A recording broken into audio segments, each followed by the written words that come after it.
You know what Sony had? The Holy Trinity. Leo, Brad, and Marco. Who do you have?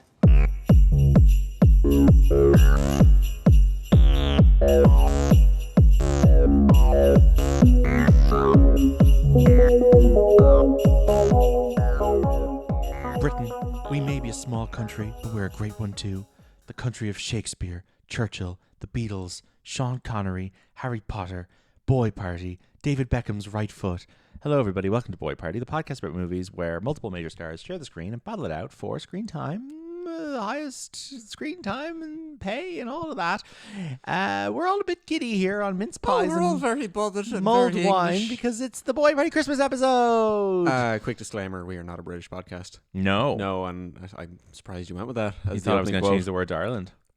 Not even, I just didn't think you were going to include Boy Party in it. But Well, I guess that's kind of our format. Well, that quote is specifically embodies what I find so deplorable about this film, so I thought I had to begin on that note. Okay.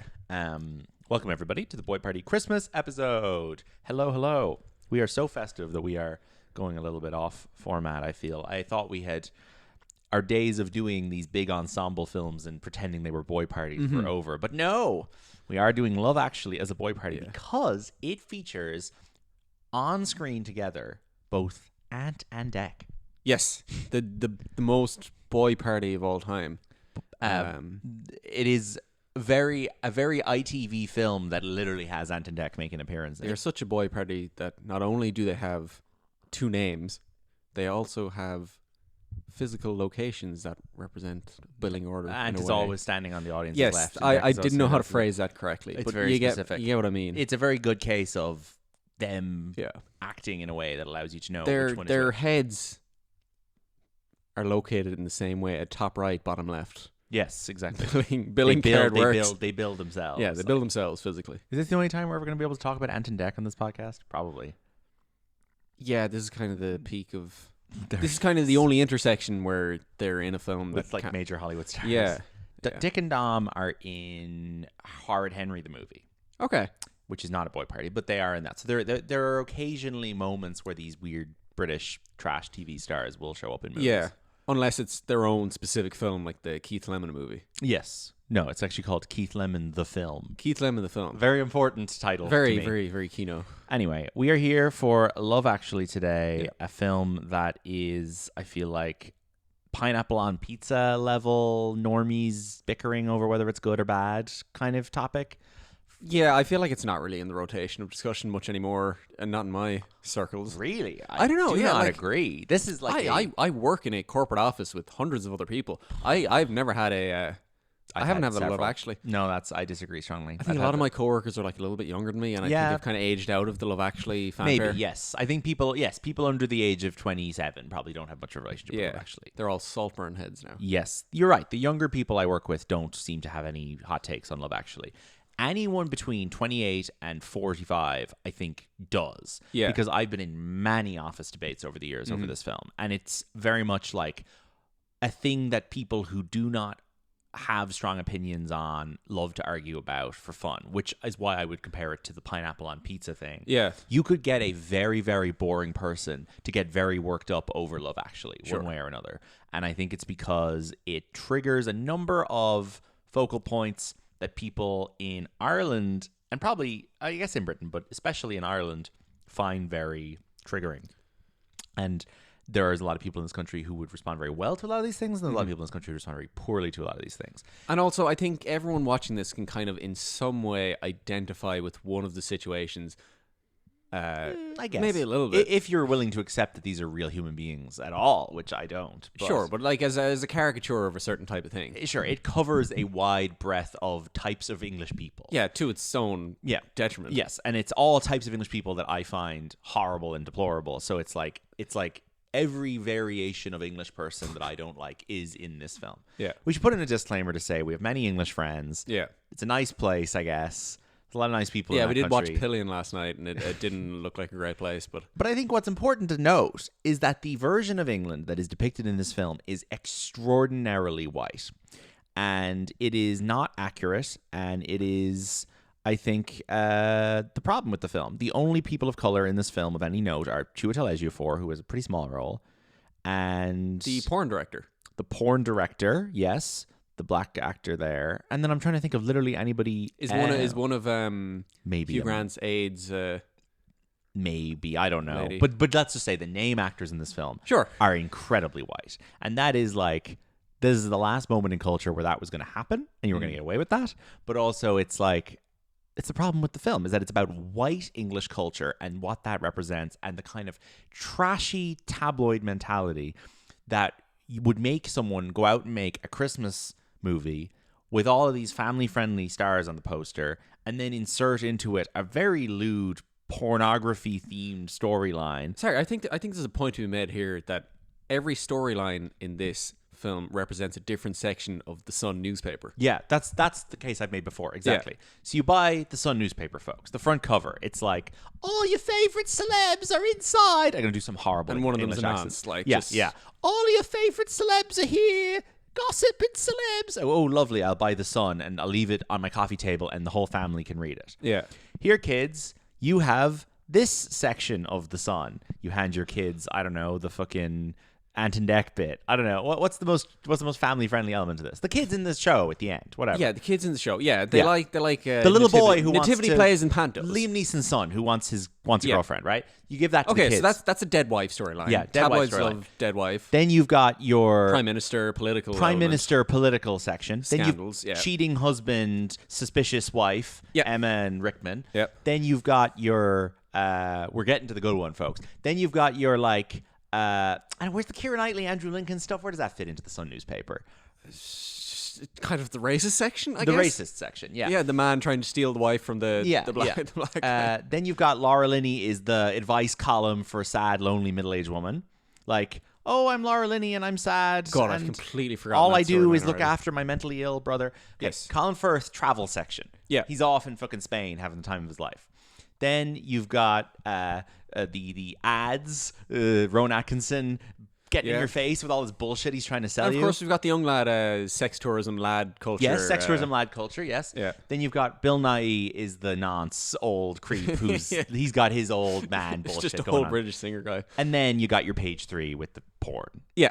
That is the Sun newspaper. Now it's in your home and it's never going to leave your home. Yeah. That's in your house. Your kids are reading it. Your kids are looking at page 3. Their brains are being destroyed. Yeah. And you're going, oh, but it's nice. It has the TV listings. It's for Christmas. That's what this fucking film is. You've got a bit of holly where the letter U should be. Yeah, in exactly. The It is black and red Sun newspaper ass graphics on the poster. Yeah. It is on ITV every Christmas now in perpetuity, and all the families go, oh, I love Actually, and people talk about it the way that they would talk about the toy show or Home Alone, and they'd stick it on at Christmas for the whole family, and it is a 15 bordering on 18 rated film masquerading as a family Christmas classic, and I don't understand how it's been gotten away with, and I find it to be so incredibly English that this would enter the Christmas film rotation, and it says so much about that country and the culture of white English people that this would be allowed to penetrate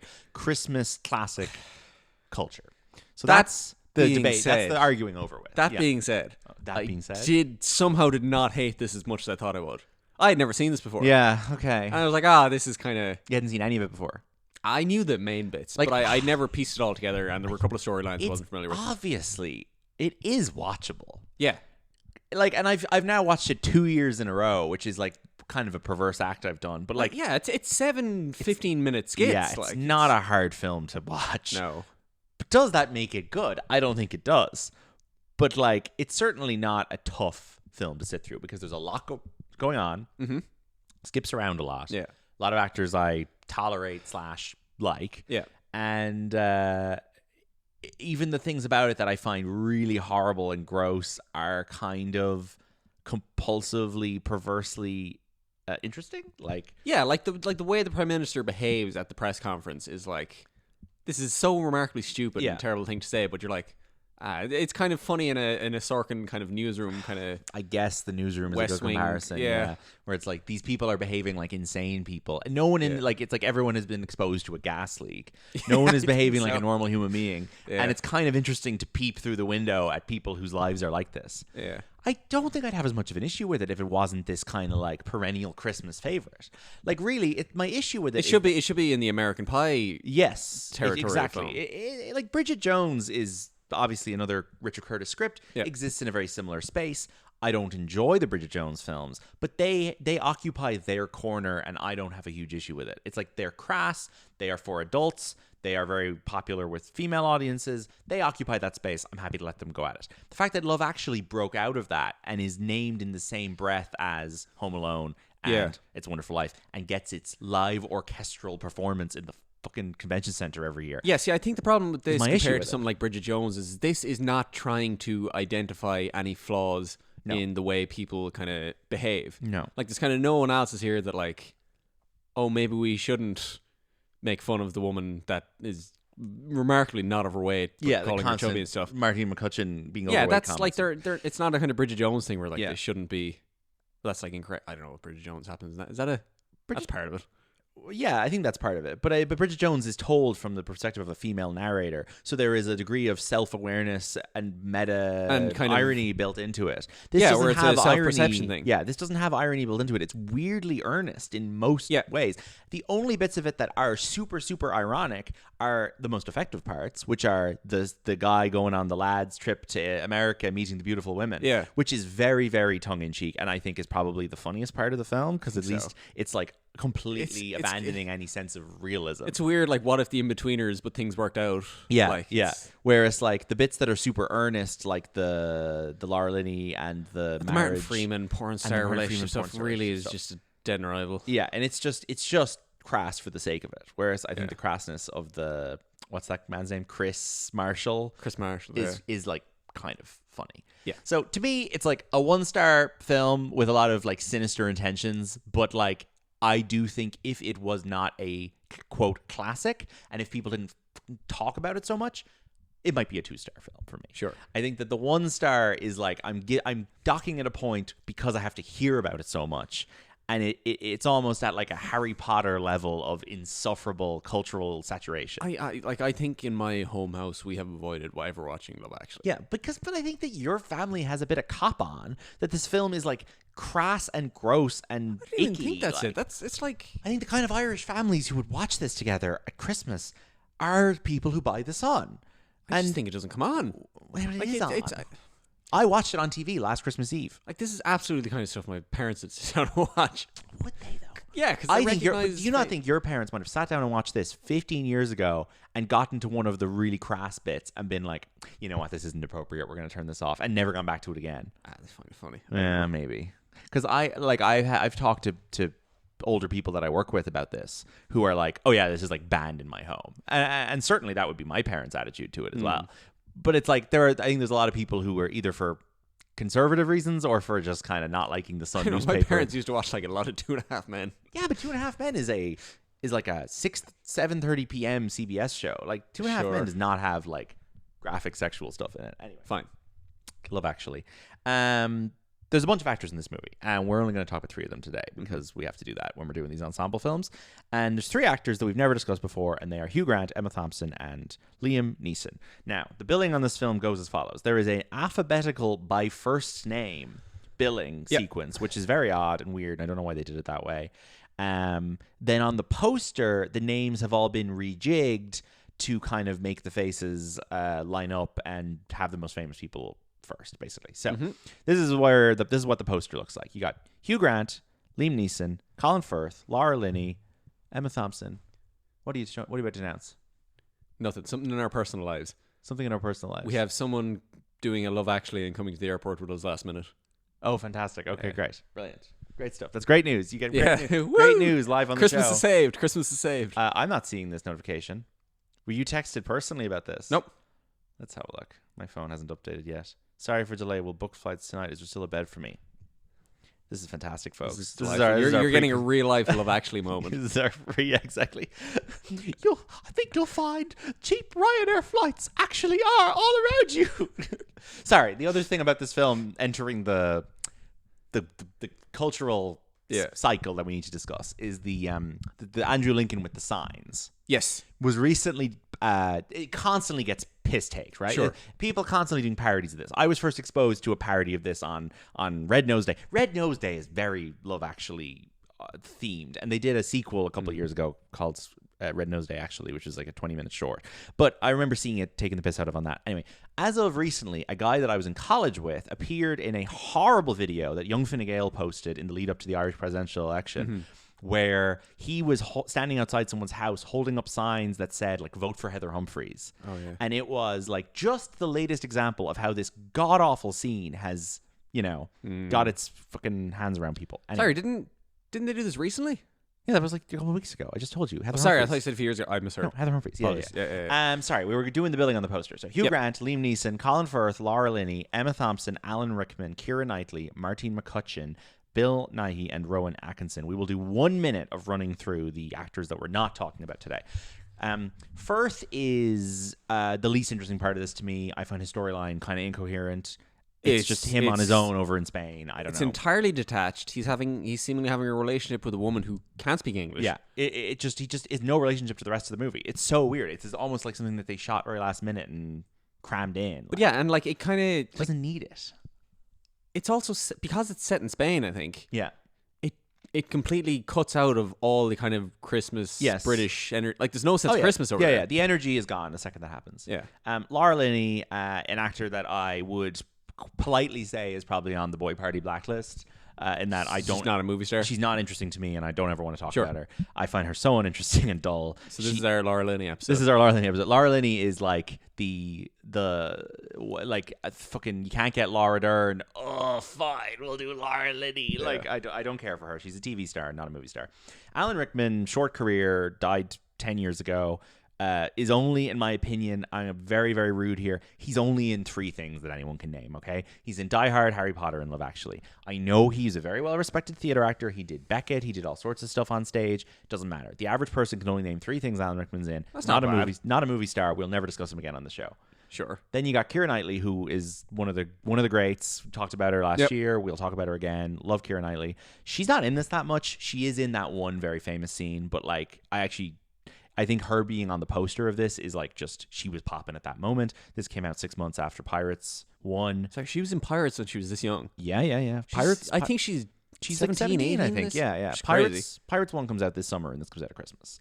Martine McCutcheon, truly someone I think I've never seen in anything else. She has EastEnders face. She looks like she lives in EastEnders world. Mm-hmm. I imagine that she probably has a very good, flourishing British television career. Maybe she's in a couple other, romantic comedy films, but not a movie star. Bill Nighy, bless him, not a movie star. Was delighted to see him get the Academy Award nomination for Living a couple of years ago, which was a fantastic performance. But that was a real case of like character actor gets lead role. And I think Oscar he's pretty good in this. He is good in this. He's embodying the correct tone. Easily top 3 best performances in this film. Oh yeah, I would say him, Thompson. I think she's genuinely quite good, and then I think that Chris Marshall is pretty good. Yeah, I think the Bill Nighy bit of this is good, he's like, yeah, we're all a bunch of perverts, and I'm going to act like one. Yeah, it's great. I think he's completely acknowledging the ridiculously of, I'm going to get nude on TV if you get me to number 1 at Christmas. I think the version of crass British trash culture that we enjoy is the Robbie Williams version of it, which is just like everything turned up to 100, gross and crass, and I think that he embodies that. He's good fun in this. We saw an ad in the cinema yesterday that had, it was the carrots, the little carrots were getting married. Aldi carrots were getting married. It's for supermarket, I think, And they were singing, I feel it in my fingers. But it was the Christmas version from this, which is funny. I feel like that's now most people's sense of that song. Yeah. And then the final face on the poster is Rowan Atkinson, who is in this film for about 1 minute. Mm-hmm. And it's kind of a funny scene, I guess. It's any scene where someone is in a hurry and the other person won't move quickly is funny to me. Sorry, also, I recently watched Serendipity, which is a kind of a New York Christmas movie. Yes. With, John Cusack and Beckinsale. Kate Beckinsale. Eugene Levy is doing the exact same crazy shtick. I assume this came out first. I don't think so. Serendipity's I have 2003. No, Serendipity's 01. That was Oh, first. right. So they stole the gag. They stole the Serendipity. gag? That's shocking. That's incredible. very, very bad. Serendipity, much better film. I'm sure. Yeah. Rowan Atkinson, not a movie star. Very famous man though. Probably one of the like 25 most recognizable actors alive. Yeah. But not by name. He's kind of the male By Marilyn face. Monroe. No, he's not. He's like the I'm trying to because most people in the world who could recognize Rowan Atkinson would not be able to tell you. Yeah, Rowan they'd go Atkinson's name. Mr. They would Bean. go Mr. Bean. Like I'd say he's very famous in. I think he's big in China. He's big in China. I think he's big in parts of the world that we've never been to. Yeah. But not by name. But he's interesting. He's a superstar, and he has his new Netflix franchise of Man vs. Bee, Man vs. Baby. Yeah. I did watch all of Man vs. Bee. It is a show about a man and a bee that are trapped in a house together. Yeah. You know, it had potential, but just not quite there. Anyway, he exists in Curtis world, and he pops up in a lot of these Richard Curtis movies in one scene as like funny, stammering idiot man, which is what he's good at. That's what he's good at. So, with all that said, sorry, there's also a few other storylines in this film that we haven't really mentioned, or a few other actors we haven't really mentioned.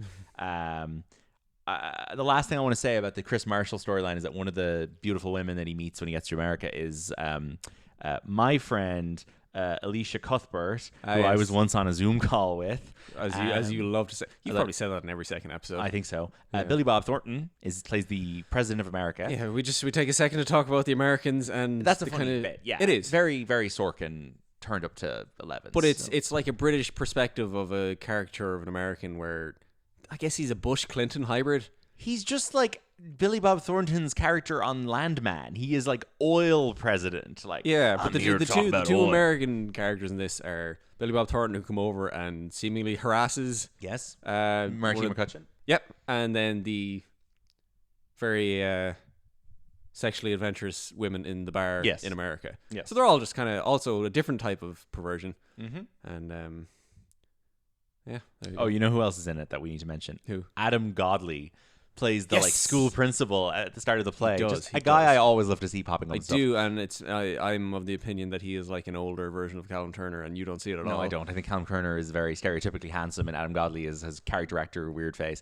I would like every film with Eddie Marzan in it to have Adam Godley in it instead. Or Noah Taylor, either of them. But I love Adam Godley. Yeah. I got a jump scare there. I saw someone called Edward Hardwick on the cast, and I thought it was Aina Hardwick. Oh, no, it's not his dad. Anton McPartlin and Declan Donnelly. Michael Parkinson gets like straddled by Bill Nighy in a very funny scene. Bill Nighy. Oh, he does. He's a talk show host. I gotta get my, crotch in your face, and Michael Parkinson's like, "Oh, get away!" That's very good. Right. So Liam Neeson in this movie, yes, coked up to his eyes. Fucking insane performance. Yipped. It's fantastic. It's like he's in a Naked Gun film. It is. It's one of his best performances. I think it's really brilliant. It is a performance that in 2025, Liam Neeson could never give this particular performance because his wife actually died. Yeah. And I feel like now he wouldn't be able to do this manic widowed man thing because he probably would have too much of a personal relationship with it. I would like to see a Liam Neeson child movie, though. Just him and a kid hanging out. Oh, it'd be great. Like an uncle-nephew movie. Maybe. Yeah. No, we need that. Maybe Naked Gun 2, they should have a child sidekick for him, played by one of the kid stars of the moment. I'm struggling to think of anyone. Is there any like under 13s that we could cast? Yeah.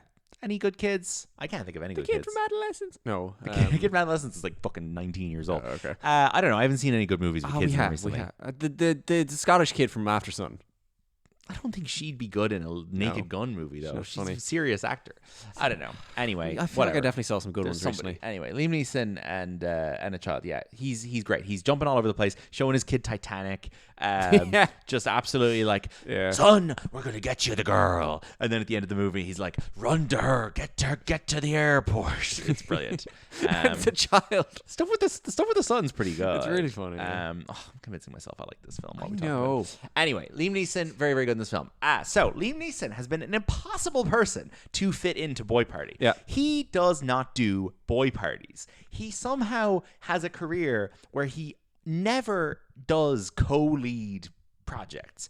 The only one that fits the premise of the show really perfectly is Seraphim Falls, which is him and Pierce Brosnan. That is obviously like a perfect Irish boy party of the two boys who are kind of generationally interchangeable, Irish handsome action men. But that movie is kind of a movie that doesn't exist. It's a Western. It looks really boring. And we did Pierce Brosnan already, and I don't really want to do him again. So Seraphim falls off the list. So as a result, we've kind of been left with a struggle to do Liam Neeson, which is why I chose to sort of cram the Love Actually into this format. So there you go, folks. Enjoy. But yeah, Liam Neeson's like main, persona now culturally, I guess, is I will find you and I will kill you. Taken angry action man on the phone, which is so by far the least interesting part of his career and his screen persona. And what I liked about The Naked Gun is that I think it found a new angle for him as an action star. Not just in that it was really, really funny and letting him... But you can build on the kind of existing notion of him as an action star. Yeah, and like it didn't just rehash the Taken thing. There was nothing in The Naked Gun that came within a mile of doing a I will find you and I will kill you gag, which is like the most overdone gag in the world. Like I found that it was actually very, very refreshing in like showing him in a new way as a guy holding a gun on a poster, which I didn't think was possible. He is a fantastic comedy actor. He's so funny. He's great. He shows up in Atlanta for like a scene as himself. We'll get to that in a minute. We will. But like Seth MacFarlane weirdly seems to have identified his comic ability in a way that no one else did and put him in A Million Ways to Die in the West, which I don't really remember if he's any good in that. I assume he's fine. He's in Ted 2. He's bad in Ted 2. Is his Ted 2 cameo not identical to his cameo in Hangover 2? Is it not the same? He's in Hangover 2. Is he not? He is, because it was meant to be Mel Gibson, and they replaced him with Liam Neeson after some of the bad stuff happened. I don't know. I don't know. The Ted 2 use is poor. It's just him buying cereal. He's doing his Taken thing. Yeah, That's exactly. the problem. So he's doing the Taken bit. MacFarlane didn't give him anything interesting to do for years. No. And then in 20 fucking whatever, got his hands on The Naked Gun and was like, I guess I'll put Liam Neeson in this. Yeah. Which is such, and obviously it helps that his name sounds almost like identical to Leslie Nielsen. Yeah. But it is great casting, and The Naked Gun is one of the funniest films of the year, and he's fantastic in it. So, and he's getting a Golden Boy nomination, if not a win this year. So I think we have a couple of interesting years ahead for Liam. But I find it interesting now that the Taken persona has completely overshadowed the fact that he was the lead of a Star Wars movie that is one of the highest grossing films of all time. And yet I don't think that the average person, if they saw Liam Neeson on the street, would be like, "Oi, Qui-Gon, do a Force thing." Which is pretty impressive. They would do a Taken joke. And Taken is like a fucking shitty Luc Besson produced action movie made in Bulgaria. Like, it is hilarious that the film Taken became as iconic as it was when it was such a run-of-the-mill B-movie action slop. Like, real Redbox type shit. The supporting cast of that film is like Maggie Grace and Famke Janssen. Like, what, they made 2 more of them? 3 more of them? They made 2 more of them. 2 more of them. Taken 2, in which I believe he is Taken, and Taken 3, in which Forrest Whitaker is cast as his new nemesis, and he famously jumps over a fence in a scene with 27 cuts in 4 seconds or something. You know the shot I'm talking about of him jumping over the fence? Oh, it's fantastic. And it just cuts. It's 14. I think it's 14 cuts in about 3 seconds. Yeah, it's remarkable. Like, when I saw that, I was like, "Oh, fucking Liam Neeson's fucked at this stage. He's not gonna. He's never going to be in anything good anymore." Yeah, no, but he's back with a bang. Yeah. He's of course the star of, Schindler's List, another kind of like all-time classic, not a favorite of mine, but he's very good in it. That's his one Oscar nomination. He is also in Michael Collins in the 90s. If you want to hear me talk about Michael Collins, we discussed it on the latest episode of my other podcast. Alan Rickman's also in that. That's a good point. I didn't think of that. This is a Michael Collins. Sorry, that's the 4th Alan Rickman film people can name. You're right, but only in Ireland would people be able to tell you that Alan Rickman is in Michael Collins. Sure. You're right. Alan Rickman is good in Michael Collins. That's not a boy party, though. If it was called like Michael and Dev, then it would be. Michael and Bridget Naiman. I met the creator of that show last week. Very nice man. But yeah, I think we talked about Michael Collins to death on the latest episode of my podcast, City Sickos, where we discussed a Dublin movie and a San Francisco movie. And on this month's episode, we discussed Milk and Michael Collins, 2 biopics of assassinated political greats. So you can listen to that to hear me talk about that movie in depth. He goes from Michael Collins to Star Wars, which is gas. And of course, that is a kind of one movie deal where he gets killed at the end of the film. You saw Phantom Menace for the first time about a year and a half ago. Yeah.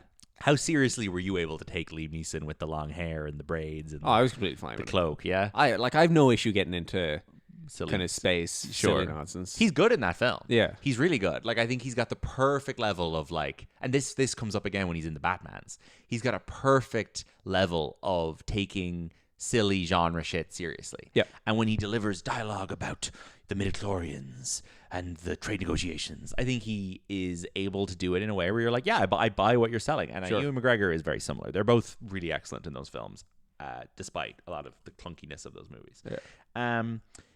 Not a lot going on for him in the 2000s. Like, he's in Gangs of New York in like kind of a cameo, which is really fun, but it's just the opening scene.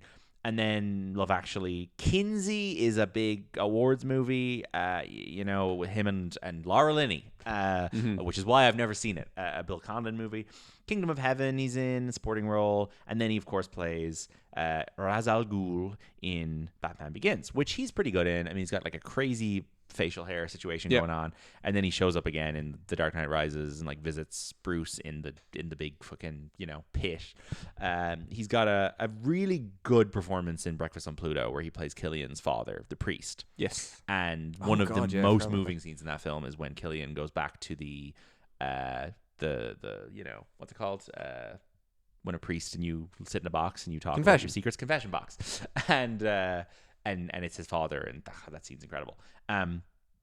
Voices Aslan in the Narnia movies, which is fun use of him. Meryl Streep now taking over that role in the Gerwig film, which I really like. That's fun. I think that should be a woman. Has he been across from Streep at all? Yeah, he was in the 90s, I think, but I'm not scrolling back that far. Sure. God, he does a lot of movies with Laura Linney. Taken in 2008 really does kind of like give him a boost. He's not doing anything for a couple of years there before that. And post Taken, there's a lot of paychecks. There's the A-Team, with Bradley Cooper and him. There's Clash of the Titans. But would he have been in the A-Team if Taken hadn't existed? Did that get him into the I think that kind of iconic action man? Yes, exactly. He was not an action man before Taken. No. He was doing the odd Western, but he was not action man lead. And now suddenly you've got all of these Taken knockoffs he's in. Yeah. Unknown, The Grey, which I know people who love The Grey. It's him and a bunch of wolves. I've never seen it. Taken 2. Battleship, he's the supporting role in that, but he's on the poster. Yeah. Like action, nonstop, which is probably my favorite of the silly action shit. You like The Commuter. I like Nonstop. They're both decent. Walk in the Tombstones, Run All Night, just stupid shit. He does the voice of a tree in A Monster Calls. People love his performance in Scorsese's Silence. I find Silence unbearable, so I'm not going to praise him in that. Is he in Daddy's Home too? I don't remember. That must be another stupid cameo. Yeah. Buster Scruggs, he's just the guy who puts Harry Melling on the stool, basically. It's pretty funny. And then Widows, he's kind of like a red herring guy in Widows. He is. He's the guy. He's Viola's husband. Viola who's killed sorry, at the start. Great bit of casting. Like Yes. it's great that he's in that movie and is immediately killed. And then he is such a cool husband character for these kind of older actresses that have great power to them because he can match them. The opening scene of Widows is Viola Davis, and it's a shot from overhead of him and Viola Davis lying in bed together, kissing really, really loudly. And the sound of them kissing is like turned up really loud in the mix. And it is like incredibly visceral, memorable and visceral. And I'm just like, this is a good use of like not older, but like middle-aged black leading woman, giving her a really famous husband in a supporting role. Yeah. And I feel like it gives Viola Davis a big boost in that movie that there's such a famous actor playing her husband and he's like killed immediately. Yeah. It's great. It makes her really into like the lead undeniably. Widows is great. Widows is like one of the best cast films. Colin Farrell is the other supporting character. Exactly. There's a great bunch of Irish boys in that. Really good. There's multiple ice themed Neesons. There's Cold Pursuit. There's Ice Road. And then there's kind of My Wife Has Died and I Want to Process That movies like Ordinary Love and Made in Italy, which are both kind of based around that idea. He did the Marlowe movie with Neil Jordan, which we discussed with Peter McGann briefly on our Roaring Twenties episode. And Naked Gun is kind of the first real studio film he's done in quite a while. He was in Men in Black International as like the kind of fake cop-out Tommy Lee Jones with Emma Thompson. Emma Thompson, an Academy Award winner for screenwriting. Oh, fun one. Nice. Sense and Sensibility. And she has another one as well. She might have one for acting as well. She is a dame. Yes. She's like real Graham Norton show core. Like her and Olivia Colman and what's her name? Margulies. Yeah. They're kind of a little triangulation of like funny English ladies. And probably will just come out whenever you ask them. They'll come out whenever you ask them to. And I feel like because of that, she has like levels of affection with the British and Irish public that probably far supersede her actual like movie portfolio. I don't think we have someone like that in Ireland. Linda Martin. Yeah, but she's not an actress. Twink.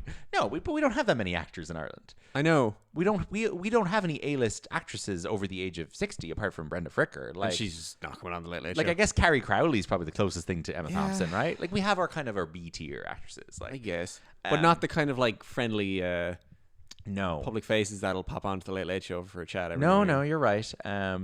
It's not a type. They're in the music world more so. Mary Maybe Coughlin Deirdre and O'Kane stuff. or something. Deirdre O'Kane, Mary Coughlin. Like I don't know, not people from the film world. Sure. But I think Emma Thompson now has been like boxed in a little bit as like, you know, grandmotherly figure, funny gray hair lady, but like she is so good in some of those 90s movies that she is in. She is in both Remains of the Day and In the Name of the Father, which are the same year.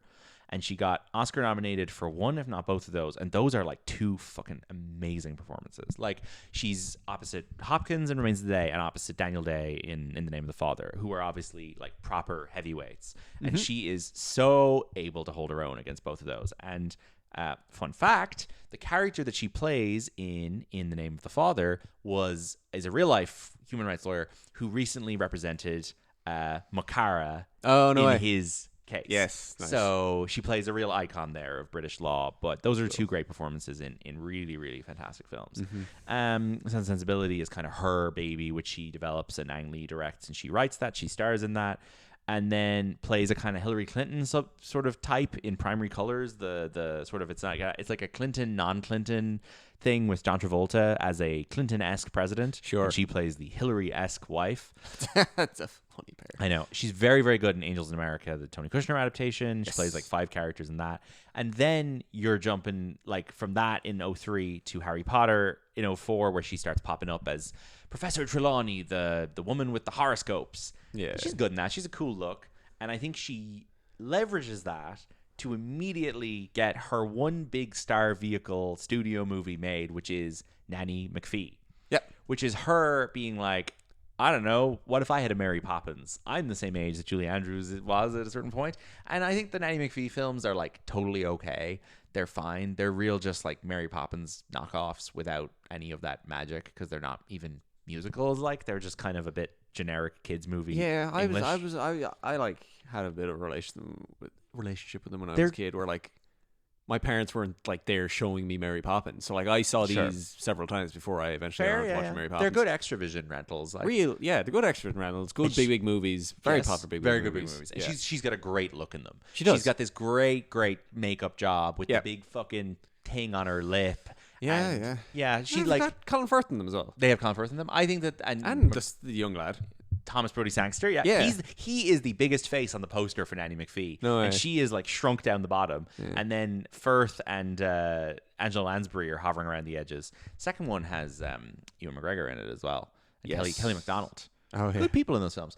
Yeah, they're very charming films. I think anyway. That's Like, probably, are they better than Mary Poppins Returns? they are. It wouldn't be hard to be better than Mary Poppins Returns. To be fair, I've made TikToks that are better than Mary Poppins Returns. Okay. I think that that is probably Emma Thompson's most iconic part. Yeah, I would say by a skinny margin. If we subtract Harry Potter, which isn't really her creation, that is a rolling creation that she kind of takes on.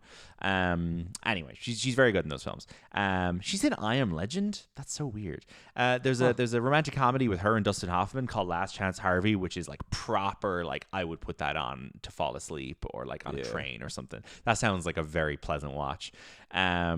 She works with Curtis again, both that rocked. She pops up in Men in Black 3. Yeah, she's in Men in Black 3 and Men in Black International. She's the only, connecting tissue between the reboot of the franchise. Saving Mr. Banks, which is famously... Sorry, speaking of Mary Poppins, she plays P.L. Travers in Saving Mr. Banks. Oh, gosh. And this was a role that was originally intended for Streep. And it was meant to be Streep and Hanks, right? Famously Streep of Hanks. The Post. And then Streep pulls out and they drop in Emma Thompson. And it's a weird case where Emma Thompson is billed above Tom Hanks and is very much the lead of that film. And I do remember at the time being like, it's a little bit jarring to have Emma Thompson as your lead and Tom Hanks playing Walt Disney and he's not the lead. I think that there's a power imbalance in that movie. It would be an interesting boy party to do. But there's a power imbalance in that movie where Tom Hanks is a far more famous actor playing a far more famous person, and he is not the focus of attention. And I think that creates a weird vibe with the marketing of that movie that people probably went in and were disappointed by what they got.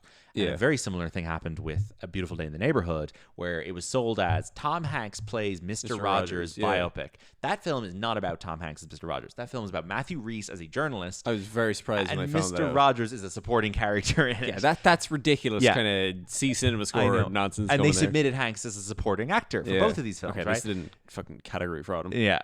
Saving Mr. Banks, not a very good film. It does feature some fun moments where, like, Bradley Whitford sings Bradley Whitford and B.J. Novak play the Sherman Brothers. My issue with that film, Jason Schwartzman and B.J. Novak play the Sherman Brothers. Bradley Whitford plays the screenwriter. The worst part of Saving Mr. Banks, which is borderline Artemis Fowl shit for Colin Farrell, who plays her father in flashbacks, is when he is being depicted as an alcoholic, and you know this because he says to his daughter, "Come here and give me a drink. I mean, give me a hug," which is just all-time bad writing. And that movie is made by John Lee Hancock, who is Lights, Camera, Jackson's favorite director. Nice. Emma Thompson plays God in Men, Women, and Children. Basically, she narrates it and whatever. She's like, this is Adam Sandler. He is addicted to online pornography. Like, that's how that film operates. She plays Redford's wife in Walk in the Woods, which is a little age gappy for me, but it's fine. Is he significantly older? I feel like he's 25 years older than her. She's 66 now. How old Okay, well, he just died at 88.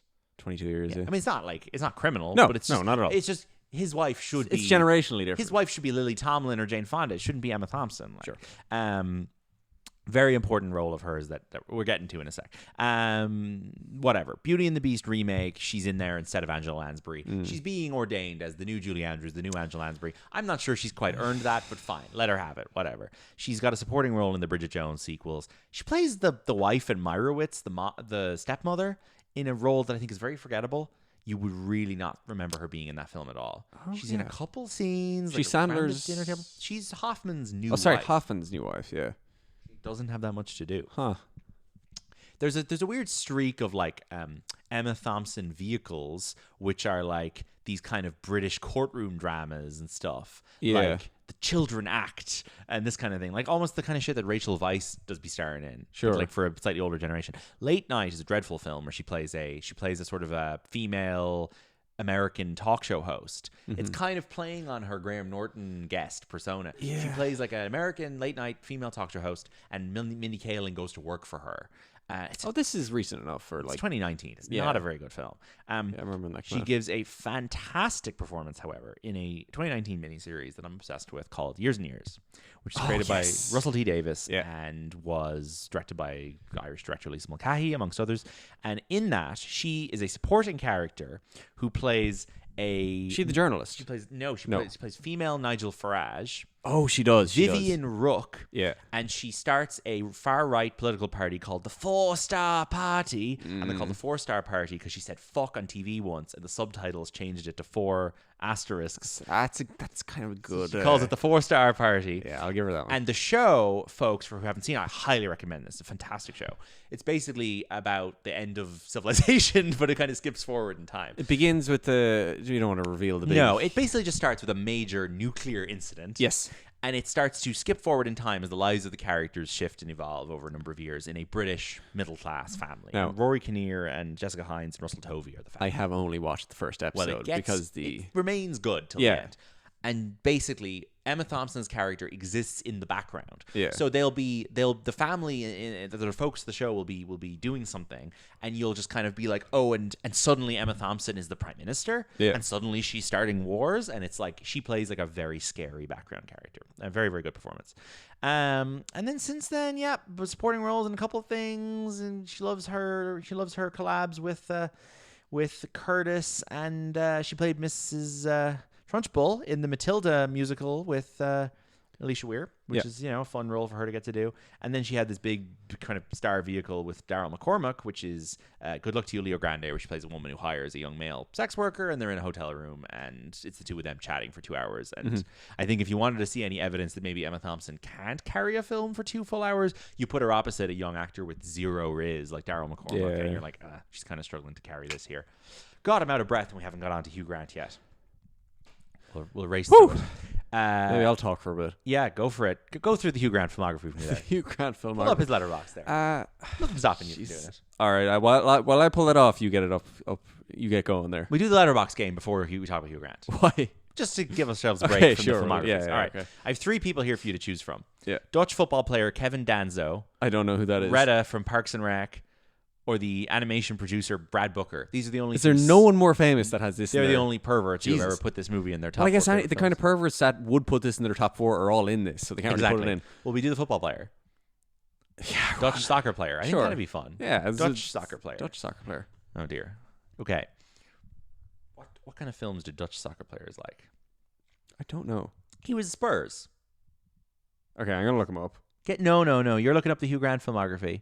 That's what you're doing. Yeah, I want you to run through it instead of me. Okay. We're going to shake things up in a minute. Once I find out what this fucking sicko's favorite films are. Sorry, I thought you had it in front of you. No, I had to go into the video to watch it. Like, there's loads of Spurs guys in this video, and they're all giving their 4 favorite films.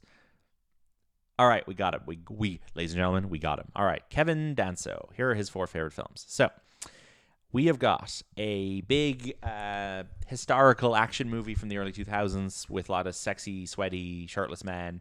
It's made in the wake of Gladiator's success. It's one of these Gladiator. Troy. Well done. Wolfgang Petersen's Troy. Yeah, before you said men there, I was like, Charlie's Angels. Yeah. Next one, we've got a famous black-led comedy, black director, black stars. White chicks. What? White chicks. No. A little bit older. Slightly better, I would imagine. Like 90s? 90s lead actor. Eddie Murphy? No. Lead actor is like a rapper / actor. He's in a film this year that we enjoyed a lot. Is this a Tyler Perry thing or a Wayne's thing? Or no, this guy's not known as like a comedian. He is a rapper and an actor. Come on, he was the star. He was the only person in a film we saw this year in a room on his own. Ice Cube, yes. Ice Cube. And do you know what this film is? It's not Bad Boys or no. It's not Bad Boys. Sorry, right, you might not know this movie. This movie's called Friday. No, I wouldn't have got that because Christina's seen it. Okay. All right, and then Love Actually, and then his 4th favorite film is a movie I couldn't tell you anything about this. It's scary. It's a horror film. It is the title of it is something that you would say to someone that you're about to murder. One word. Gotcha. No, it's more of like a. It's yeah. What's an alternative to shush? Quiet. It's called Hush. Hush. It looks scary. It's a scary man in a mask and he's hiding behind a woman. Okay, there you go. That's Kevin Danso's 4 favorite films. What an odd guy. Yeah. Somebody tag him in the comments. Yeah, exactly. We want to get him on the show. Yeah. All right. Tell me a bit about Hugh Grant's career. Hugh Grant is an English actor. He is, yeah. He's I've never done this before. Do you like Hugh Grant? I've come around on him recently. I think his he's doing all right. I think he's very charming. I think it's very hard to charm me as a stuffy, rich English and bloke, he is starting from the worst possible spot. Exactly, and he always pulls it off. Like, I always like him.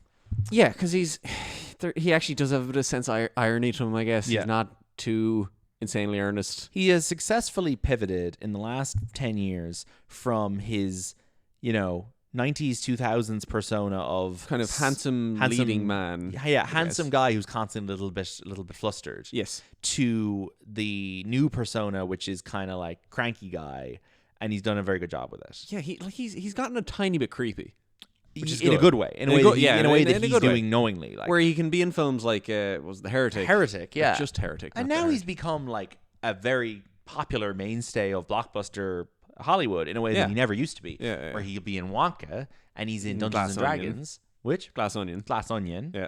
Even in for briefly. But the Gentleman as well. Yeah, The Gentleman, and everyone's happy to see him. The Gentleman is part of a slightly different thing he's got going on, where he operates in Guy Ritchie world, which I actually think is like a massive suck on his time, and like he ends up being in a lot of garbage. Like he's in Operation Fortune. Oh jeez, whatever the fuck. We it's watched called. like half that. And watched half dreadful. that, and he's in a lot of like Guy Ritchie shite, like But The Man from U.N.C.L.E., which is fine. But he's not at his best there. I think you get good material out of Hugh Grant if you slot him into an ensemble with a bunch of other really talented actors.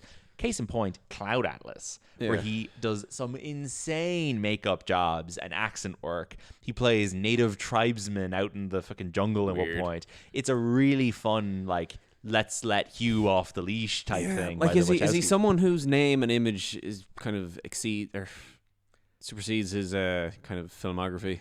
Yeah, I mean, we just said Emma Thompson is kind of a case of that. I think he probably is as well. I think that he is...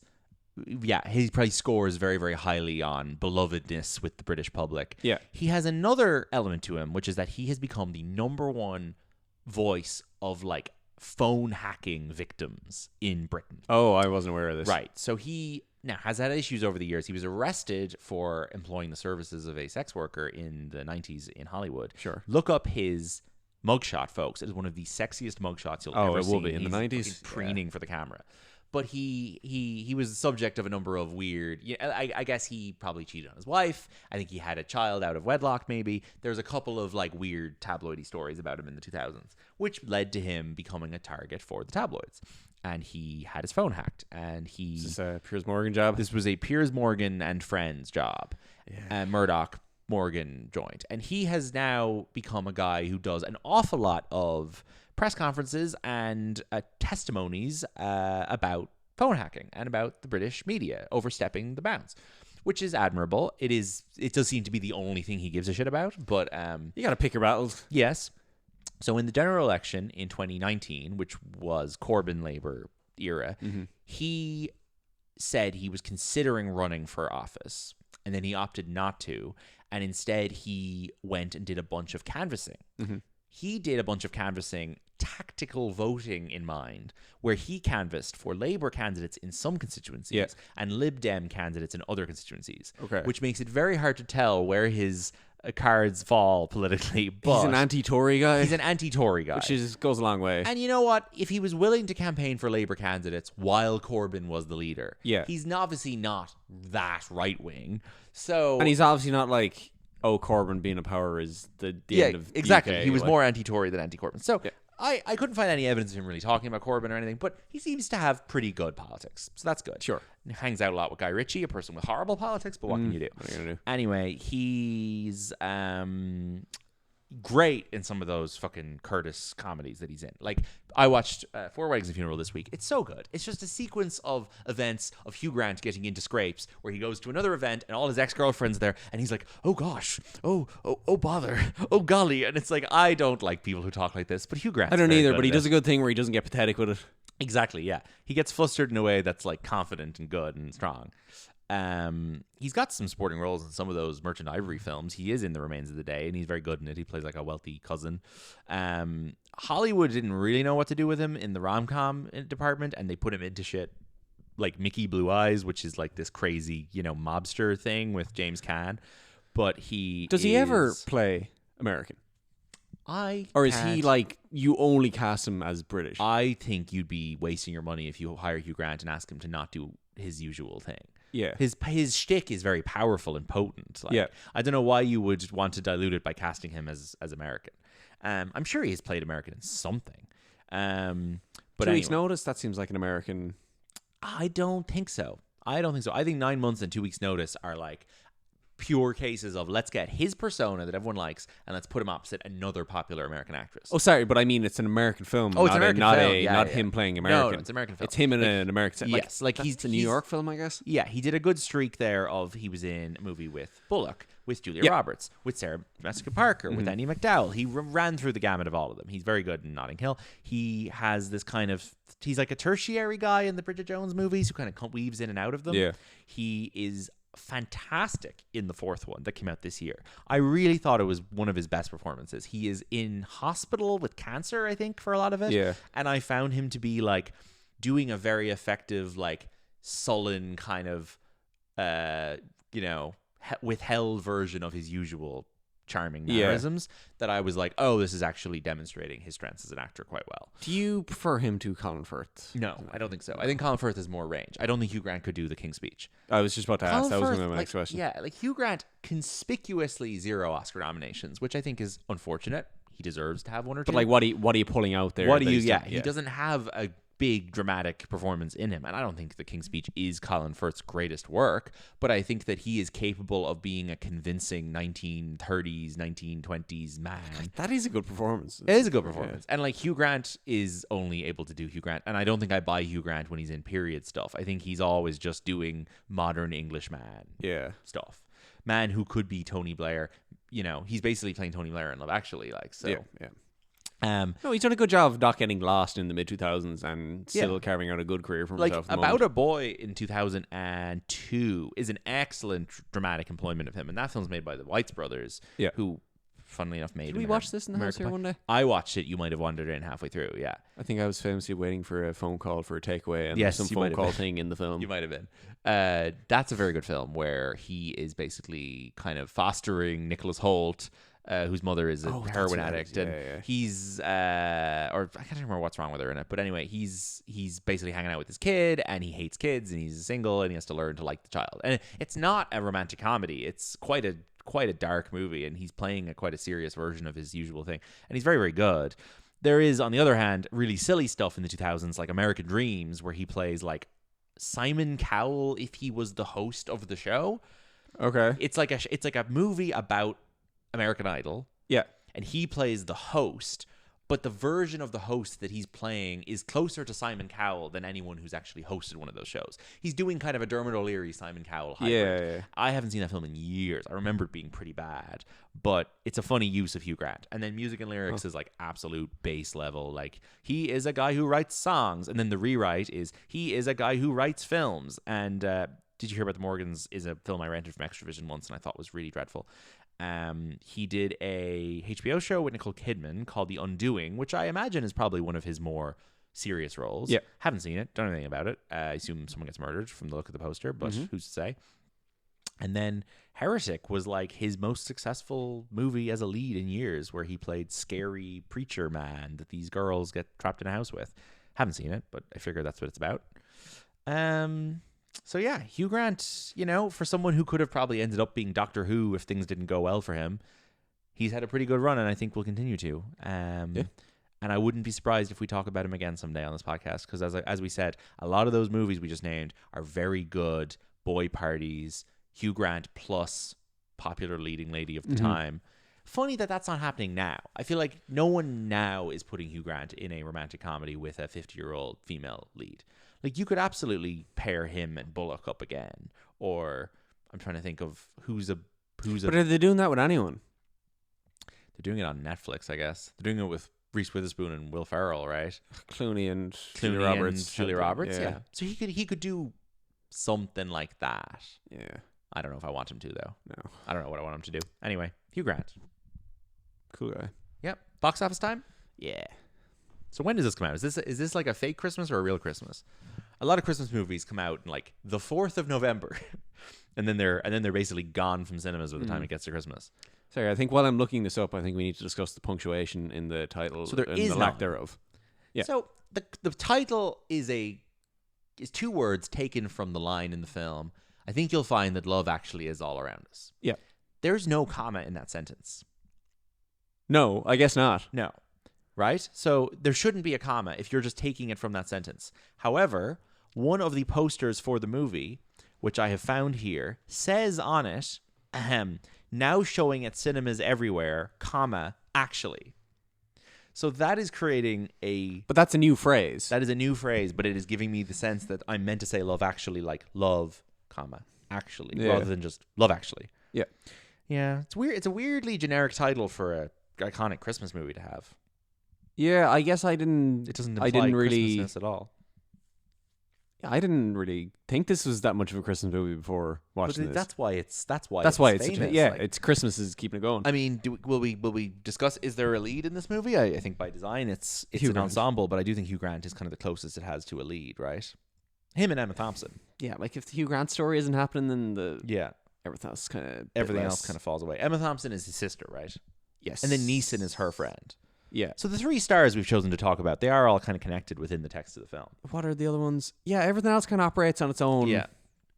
there are other people who have kids at the school, and Laura Linney works in Alan Rickman's office and all that kind of thing.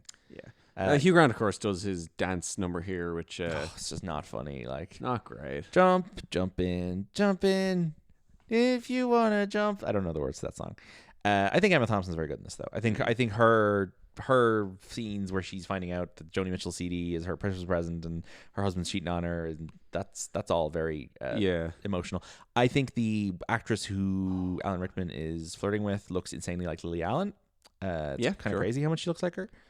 Probably the kind of person the British tabloids were absolutely hating on at the time. No, Lily Allen's a little bit after this, but your one that character is revealed later in the film to be living next door to fucking Martine McCutcheon, right?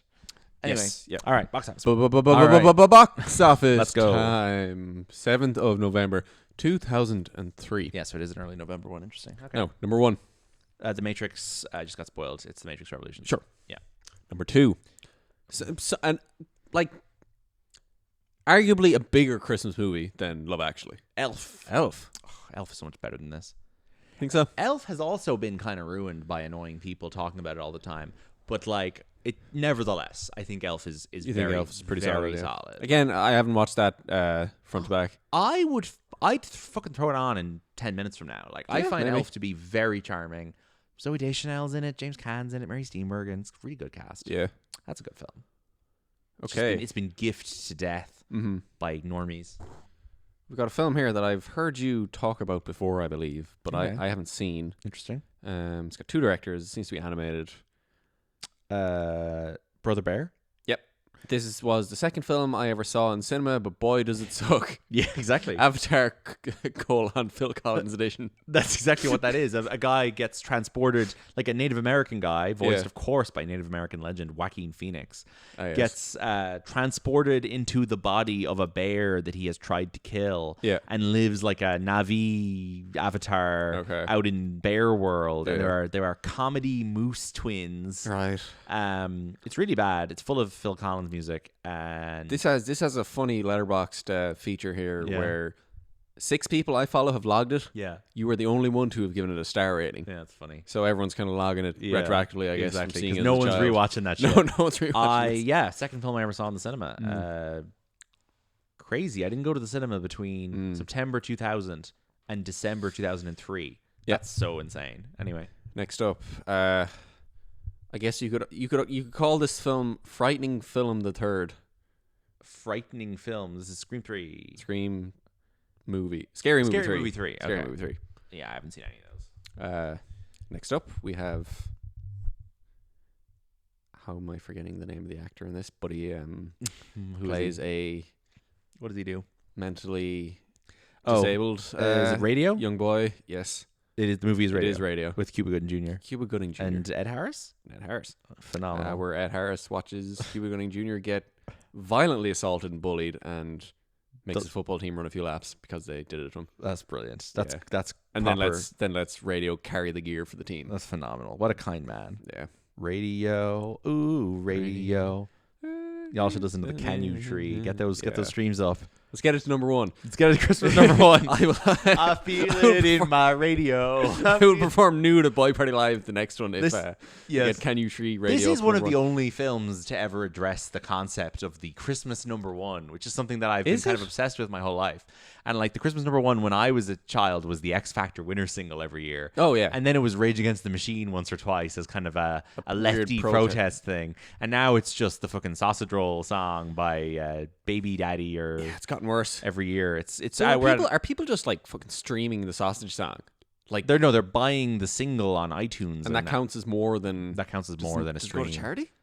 Yes. Okay, fine. Sausage Roll charity. Greg's keeping Greg's open for the poor. Did you see the video I sent you of the Greg's outlet store? Yes. Fantastic. It's like in the chair company. God, don't tell them about the Wendy's Carvery. It's a secret. All right. Next up, another horror film. I don't know. Texas Chainsaw Massacre. Fine. Then we got a film that we've mentioned a few times because some actor we've covered won an Oscar for it. This year? Yeah. They won an Oscar for it this year. This is November, so probably in... they won an Oscar in November. It's not So what were the Oscar films that year? You're talking Return of the King wins Best Picture. Sorry, this won 2 acting Oscars. Oh, interesting. What were the acting Oscars in fucking 03? We've discussed them recently. Because Return of the King wins Best Picture. Yeah. So, gotcha. Sean Penn and Tim Robbins, Mystic River. There you go. Yeah. Class. Next up, we'll do 9 and 10. Okay. Number 9 is a film we've covered on this podcast. Interesting. Genre? Legal thriller. Runaway Jury. Runaway Jury. Oh, what a fucking banger. And the last one is a Ricky Linklater film of the year. 03 School of Rock. Yep. The beloved School of Rock. Beloved School of Rock. A super overrated film. School of Rock and Elf occupy the exact same space in people's brains, I feel like. School of Rock a Christmas film? No. But I think people who like those films like them both. Yeah, comedy leading men of the time. They're both charming in the same way. Yeah. I just think Elf is a lot better. Yeah. Even though it was directed by Jon Favreau and School of Rock was made by Ricky Lynch, who's a legend. All right, we done? I just kind of want to talk about the very end of this film where everyone kind of... This is also a famous scene where everyone... everyone arrives back at the airport on the same flight. I don't know why everyone has left. So Chris Marshall has come back from his sex holiday. Mm-hmm. Hugh Grant has been flying commercial on a diplomatic which mission. Which is insane. Which is not real and is insane. No. Colin Firth was in Spain, so he's back from America because he was in Spain. Back from... Well, they're not all meant to have been in America. Were they? I guess the idea is they're all on different planes that have just happened to arrive at the same time. I guess. Who else is back? Rickman? I don't know. Martin Freeman, no? I don't know if Martin Freeman's in the scene. Yeah, Rickman was away for work. Rickman was away cheating on his wife because he's a cunt. Is that what he was doing? Well, no, but that's what we can assume he was doing. Why not? And then who's the other major character? Laura Linney. Someone comes to visit her. No, God, yeah. Or does she just die of loneliness? She has the same storyline in this that Witherspoon had in season 3 of The Morning Show with the crazy brother who screams at her, and she's like, "You have to relax. You have to calm down." Yeah. Friend of the show, Catherine, had a much more earnest opinion of the scene where she was referred to the similarities between me and the sex pest coming home. Yeah, I mean, I'm sure. Well, and just the general meeting people at Christmas from the airport. I'm sure this stuff goes hard if you're like in a long distance relationship. Yes. I don't really have much of a relationship with people arriving at that. Ironically, the only person I've ever gone to the airport to meet after a long time away was you. Yeah. I find the experience of meeting people at the airport much more affecting when someone is leaving than when they come back. Yeah, I mean, coming back isn't sad at all. But this is not the best representation of meeting someone at the airport. I'm a bit of a Grinch, and I don't like the conventional version of Christmas that people like. Sure. I think that it's saccharine and gross. And I think that the RT News, look at all these people back from Australia for Christmas, does nothing for me. Who gives a shit? It's Christmas. I'd be just as moved if you came back in April. Who cares? I guess you can apply this to the Christmas #1. Who cares if you get a #1 at Christmas? Like, I just don't think Christmas is special enough to lend a specialness to things that happen around Christmas. I also think people coming back from Australia for Christmas, like, yeah, good enough for you. You're on holiday in Australia. You're having a great time. Like, I think I'm trying to think what the good airport... and my mind immediately goes to Slow Horses. Ian Wood. Ian Wood. Where's Ian Wood? I thought that was just the... what did we watch recently? Someone was running to the airport. Oh, Funny People. Yeah. There's another airport scene in that. Where Seth Rogen runs to meet Leslie Mann. Yeah. No, is he ever around? He does. And he then goes to catch Leslie Mann before she... does something with Eric Bana. Before she dumps Eric Bana? Yeah, something like that. And then it all goes wrong anyway. He ruins everything, yeah. But there's a great line in that where she's like, "Who are you? Yes. Get out of my life." Yes. Sorry, the airport moment with the Neeson's kid and the girl is way more effective. Absolutely. It's funny they did it twice. She's the only non-white character in this film with dialogue, apart from Chiwetel and the director of the porn film. That's I just realized. 3 out of fucking 60. Like, not a great ratio. Yeah, if but you made this now, there'd be like 12 ethnic actors in it. Yeah, it is funny to make a 2-year post 9/11 film of a child breaking through security to meet his friend in the airport. Sorry, if they made we're running so long. Oh yeah, if they made this today, it's a big movie. Yeah. If they made this today, who are we getting in this that wouldn't have been in at the time? Right? Are we keeping the Englishness of it all? Well, yeah, everything's the same. Yeah, I'm just saying who are we casting differently. So I think I don't know. I think you're kind of casting the same people because like modern English actors don't. I think Himesh Patel is in this. Oh, somewhere. 100%. Yeah. I think I was going to say Daisy Edgar Jones is in the Keira Knightley part. Yeah. Lily James has to be in here somewhere. She's the most. Lily James is in the Laura Linney role, maybe. Sure. And everyone else, honestly, well, Rickman's dead. Lou Wood, what's her name? Amy Lou Wood could be the Keira Knightley character. Yeah.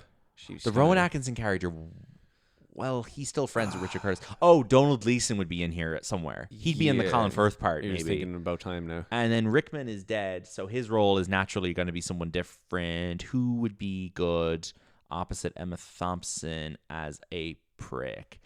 I'm going to give myself 5 seconds to think of someone. Let's name someone Irish. Pierce Brosnan? I don't know. Like he could have been in this. Like. He could have been in this. Someone who's become big in the last 20. I don't know. I actually have no idea. Fassbender? No. I don't know. I think you're casting the exact same people. I know, apart from the dead guy. Apart from the dead guy. Also, Bill Nighy's kind of old and rickety now. He wouldn't be doing this. Yeah. That would be like. I think maybe that would be Colin Firth now. The modern English actors have kind of anyone who's in Mamma become a bit more cool. Yeah. Yes, they have. Like Josh Connor's not in this. No, Josh O'Connor's not in Daisy Edgar Jones probably isn't in this. Oh, you know who'd be in this? Asa Butterfield. Oh, yeah. Kuti Gatwa. Some of them sex education heads. Nicola Coughlan, they'd all be in this. The Derry Girls. Joseph Quinn types? No. No, I would say the cast of Sex Education and Derry Girls would be squeezed dry into this thing. Yeah. They'd put TV people. Who's in fucking P Blinders? Like the House Guinness guys, maybe. Yeah, maybe. Tommy Tiernan would be good at playing the Chris O'Dowd. Bill Nye. Oh, Chris O'Dowd would be in this for sure. Jemima Kirk. We could do an Irish casting of this. Not right now. No, not right now. We might post. I'll make a TikTok or something. Yeah. All right. Thanks for tuning in, everybody. Happy Christmas. Happy everyone. Christmas. This is the last movie of 2025. What was the birth of Jesus if not a boy party? Exactly. They were all there. They had to sort out the billing. Well, the three wise men had to do their billing negotiations. It was a bit more of an ensemble than a true boy party. But last movie of 2025. The remaining episodes of the year, folks, are going to be a rundown of all the boy party movies that came out this year. Golden Boy Awards for the first 25 years of the century. And the I wonder if anyone from this will make it into that. From this movie? Martine McCutcheon, Best Supporting Actress. No, Chris Marshall. Yeah. No, this isn't funny. We'll do a clip show then of the best bits of the year. So enjoy all that. And we'll be back with more movies in 2026, probably. Yeah. So thanks for tuning in. Merry Christmas to all of you. Happy holidays if you're not a Christmas celebrator. If you're a grump like me, I hope you make it through alive. And if you need to watch Love Actually to get through it, God be with you. Get home safe from the Christmas party, folks. Jingle jangle. Bye-bye. Goodbye.